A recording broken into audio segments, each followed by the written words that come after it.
চাইনিজদের মাথায় তো অনেক বুদ্ধি আছে, সেই বুদ্ধি কাজে লাগিয়ে তারা নানা রকম জিনিস বানিয়ে ফেলে, কিন্তু আমাদের মাথায় কি কম বুদ্ধি আছে? আর এই যে আমার বুদ্ধিও কাজে লাগিয়ে আমি এভাবে ছোট ছোট মিষ্টি কুমড়া তৈরি করে ফেললাম। আর এই মিষ্টি কুমড়া খেতে যেমন মজা আর অনেক সফট, এটা অনেক বেশি ভালো লাগে।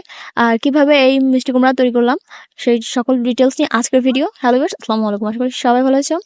Welcome to my another videos. So let's start.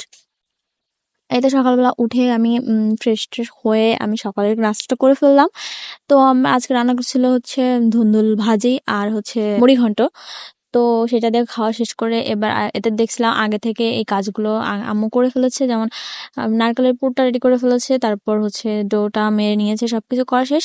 এখন এখানে দুইটা রকমের পিঠাটা বানানো হবে। একটা হচ্ছে ভাজা কুলি, তো এটা আপু যে অলরেডি বানানো শুরু করে দিয়েছে। আমি তারপর আমারটা বানানো শুরু করলাম, মানে এই ছোট ছোট মিষ্টি কুমড়ার সাইজের যে পিঠাগুলো হবে সেগুলো বানানোর জন্য আমি রেডি হয়ে গেলাম। তো আমি ফার্স্ট একটু সাদা